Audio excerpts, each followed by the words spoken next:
Hello, j'espère que vous allez bien. On est aujourd'hui le 16 septembre 2024, il est 9h20. Bon, je fais mon market review. Là aujourd'hui, en l'occurrence, c'est un weekly review, un peu plus tard que prévu. Mais j'espère que vous m'en voudrez pas. Là actuellement, on est en train avec Viniz et toute l'équipe de préparer la sortie du bot SPT. Je vous renvoie vers une vidéo qui va bientôt sortir.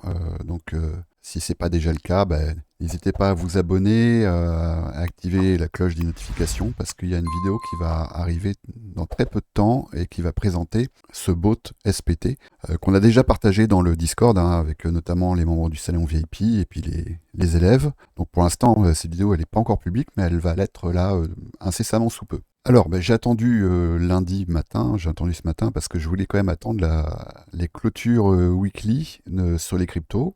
Parce que ce qui est en train de se passer là, je pense, est très important. Et c'est surtout ce qui va se passer cette semaine, en fait, qui va être très important, notamment avec le FOMC, avec les expectatives, notamment cette fameuse baisse des taux, où on voit que actuellement, les opérateurs de marché, ils sont à peu près à 50-50 sur une baisse entre moins 0,25 et moins 0,5. Alors bon, déjà, est-ce que c'est ce qui va vraiment se passer? Est-ce que le marché a correctement pricé cette baisse des taux? Ça, c'est déjà une première information. Mais là, aujourd'hui, je vais surtout me focaliser sur l'action du prix, et notamment sur les indices, sur le dollar, et puis on va regarder un petit peu aussi Bitcoin. Et puis en fin de vidéo, je ferai un petit point rapide sur le copy trading, et notamment sur ce qui est en train de se passer sur les bots LIM. Voilà. Pour le programme du jour, j'espère que cette vidéo sera pas trop longue, je vais essayer de faire en sorte qu'elle ne le soit pas. En tout cas, sur le dollar, donc là je suis sur l'index futur, sur les contrats perpétuels, on voit qu'il y a effectivement eu une réaction ici au contact de ce breaker, mais et ça c'est ce que je vous avais pas annoncé, mais indiqué, en tout cas c'était plutôt mon biais, c'est qu'on reste dans une forme de consolidation dans cette zone, possiblement tout le mois de septembre en fait, jusqu'à la clôture trimestrielle. En tout cas, on voit, et c'est assez intéressant, que le dollar, il a bien réagi au contact ici de cet imbalance, de cet order block, et qu'il est en train de marquer ici un range, alors que je pourrais très bien matérialiser de cette façon. Alors, hypothèse du range d'autant plus vraisemblable qu'on voit bien qu'ici, on est sur un relative equal high, et que donc c'est une zone qui, à mon avis, va être retestée. Alors quand, ça, je sais pas, mais en tout cas, là, le dollar, il est en train de continuer sa course à la baisse. Et donc, il est possible, pas obligatoire, mais il est possible qu'on vienne déjà tag ici ce lot, ce qui nous amènerait quand même sur un seuil un peu psychologique des 100 points. Et ça, c'est quand même pas arrivé depuis décembre 2023, donc c'est quand même pas rien. Et évidemment, ça, c'est une dynamique qui pourrait profiter au risk-on. En l'occurrence, c'est ce qui est en train de se passer sur les indices. Voilà, si je vais ici sur le Nasdaq, on voit que là, on a eu une réaction au contact de ce breaker block qui est un breaker en H4, dont je vous avais parlé déjà dans une précédente vidéo. Et on voit que là, au tick près, le prix, alors ça c'est quand même l'avantage de la précision des indices, c'est que vous voyez bien que ici, le prix, il n'a pas clôturé sous le seuil médian de ce breaker en H4. Et que là, on a eu quand même une belle réaction haussière. Et que le prochain point de rendez-vous, à mon avis, est dans l'autre sens, au contact ici d'un breaker. Alors celui-ci, je crois, il est en H1. Donc à voir ce qui va se passer à son contact. Il faut déjà que le Nasdaq réussisse à s'affranchir de cette zone. Mais on voit bien qu'on a ici une zone d'intérêt qui est quand même assez évidente, avec ici cette zone de relative equal high, ici, voilà, qui paraît quand même assez évidente. Mais bon, après, il faut toujours se méfier, ce qui paraît évident sur le prix. Donc c'est clair que si le dollar continue sa course à la baisse, ça va se traduire en toute logique par une hausse sur les risk-on.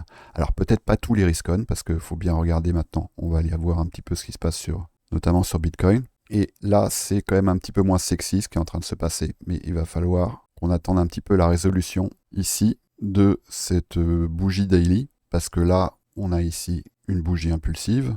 Je crois qu'elle est impulsive, je vais vérifier, mais il me semble qu'elle l'est. Non, elle n'a pas l'air de l'être. Avec ici un imbalance haussier. Et si jamais on a une clôture sous le corps de cette bougie, on va se retrouver ici avec un changement d'état de livraison du prix, un CISD, et auquel cas, ça marquerait ici un rejet dans cette zone, et ce qui nous amènerait vers des plus bas. Alors après, plus bas, ça ne veut pas forcément dire qu'on va aller à la cave, mais en tout cas, ça nous amènerait sur une dynamique qui serait baissière, et ce qui marquerait également la fin, dans ce cas-là, de cette synchronisation qu'on a pu observer sur le Nasdaq ces derniers jours. Alors, on voit bien qu'ici, le Nasdaq il est plutôt dans une forme de consolidation, mais il a repris une trend haussière, et que là, pour l'instant, le Bitcoin, il semble hésiter à savoir ce qu'il va faire dans cette zone. Donc là, ça va vraiment être important ce qui va se passer. Après, c'est un weekly review, donc on va quand même regarder les bougies, les clôtures weekly, et on voit ici que la semaine dernière, on est venu s'affranchir du weekly range précédent. Ici,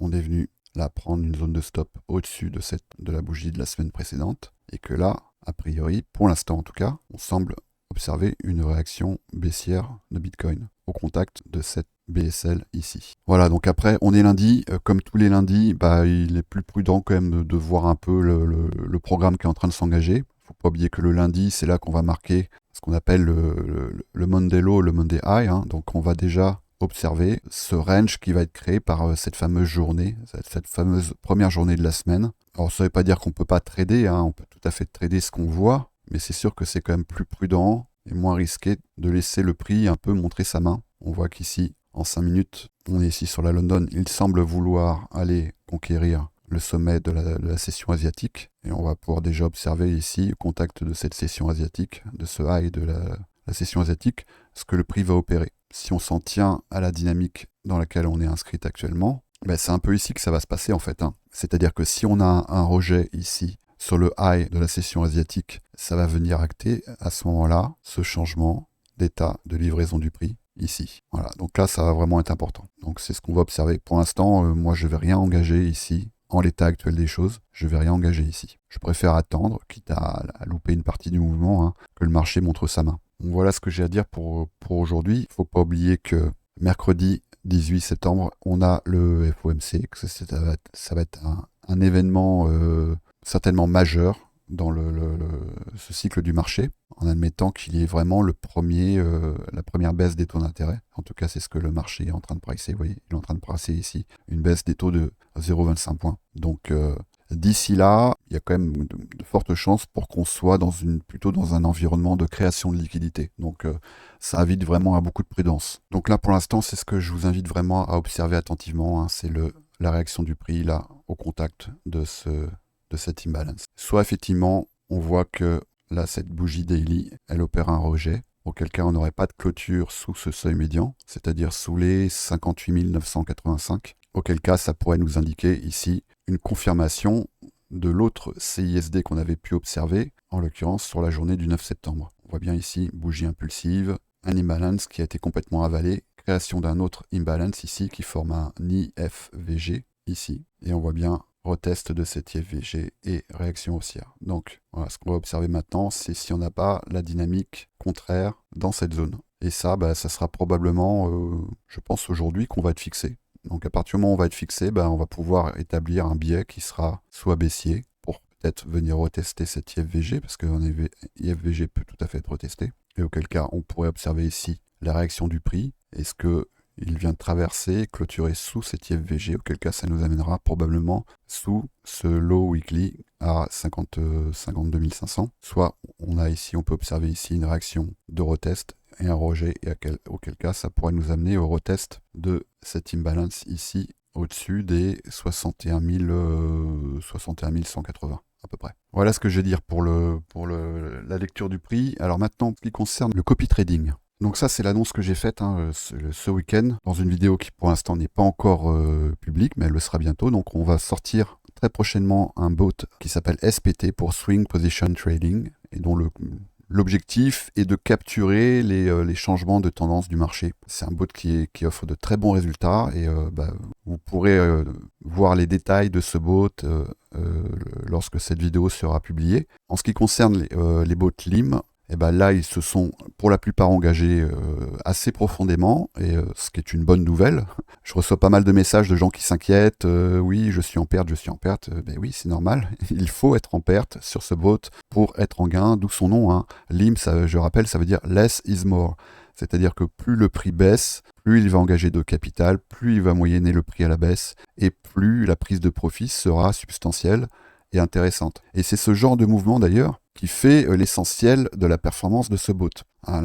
Souvent, il va faire des petits mouvements comme ceci, et puis il va venir prendre ses profits, parce qu'il faut oublier que le signal de départ de ce bot est quand même un signal d'action du prix qui est très puissant, et ce qui fait que la majeure partie du temps, il va aller tag 1, 2, 3 niveaux, et il va prendre ses profits. Et à certains moments, il va s'engager beaucoup plus profondément, comme ici par exemple. Voilà, c'est sur Bitcoin. Il va opérer parfois un drawdown, et ensuite il va venir prendre ses profits. Et il est évident que ici, s'il a engagé tout son capital, et s'il prend ses profits sur 2% de la VWAP, eh ben, ces 2%, ils auront d'autant plus de poids dans la performance du bot.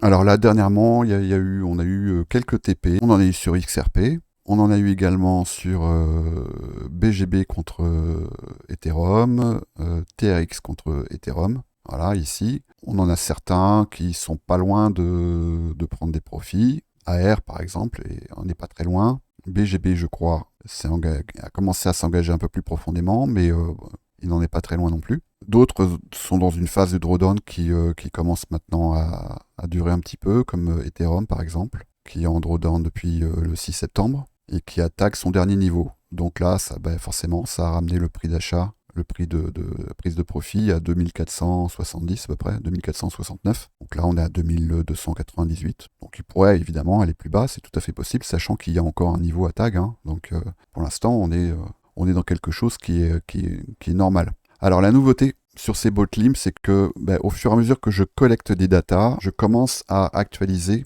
les réglages de ces bots. Ce qui fait que jusqu'à présent, ils avaient à peu près tous les mêmes réglages, et que au fur et à mesure que certains prennent leur profit, j'actualise ces réglages, notamment pour optimiser le range de travail, et également pour faire en sorte que les drawdowns soient un peu moins profonds et durent un peu moins longtemps. Donc j'ai plusieurs variables d'ajustement. J'ai évidemment le coefficient d'écartement des ordres des paliers sur lequel je peux agir. Je peux agir également sur le poids, la pondération de chaque palier, le palier d'entrée et les paliers suivants. La seule variable sur laquelle je ne vais pas agir, parce que ça impliquerait pour vous d'engager plus de capital, c'est le nombre de paliers. Donc si vous vous posez la question, ça je vous le dis pour vous rassurer, pour l'instant les montants requis pour ces bots ne vont pas changer, parce que je me suis attelé à rester sur un même nombre de paliers. Donc ce qui ne va pas changer non plus, c'est la prise de profit. Elle sera toujours à 2% par rapport à la VWAP, sauf sur ETH contre BTC. Mais là, pour l'instant, il n'a pas encore pris ses profits. Et pour l'instant, il est encore loin de les prendre. Là, il a engagé tout son capital, et la prise de profit, là, elle est à 0,046. Et là, on est passé sous les 0,040. Donc ça pourrait durer un certain temps, mais bon. Après, il va venir les prendre, il ne faut pas s'inquiéter là-dessus, mais ça va peut-être prendre un peu de temps. Une fois qu'il les aura pris, sur celui-ci, je vais optimiser les réglages. Un autre sur lequel j'ai optimisé également les réglages, c'est Pax Gold, parce que je me suis aperçu, là, entre les backtests et les quelques itérations qu'on a eues, qu'il avait un range de travail qui était quand même beaucoup plus serré que pour les cryptos. Et donc je l'ai également optimisé pour faire en sorte qu'il soit un peu plus dynamique et qu'il prenne des profits un peu plus régulièrement. Donc voilà, dans l'immédiat, les botlims ont évidemment continué à les surveiller. Le bot SPT va sortir incessamment sous peu, et vous serez évidemment prévenus. Et pour la suite, on va voir les limperp qui vont arriver aussi prochainement, on espère en courant septembre. Et puis il y a un autre bot qui est également, il y a deux autres bots qui sont également en préparation avec mon collègue Viniz.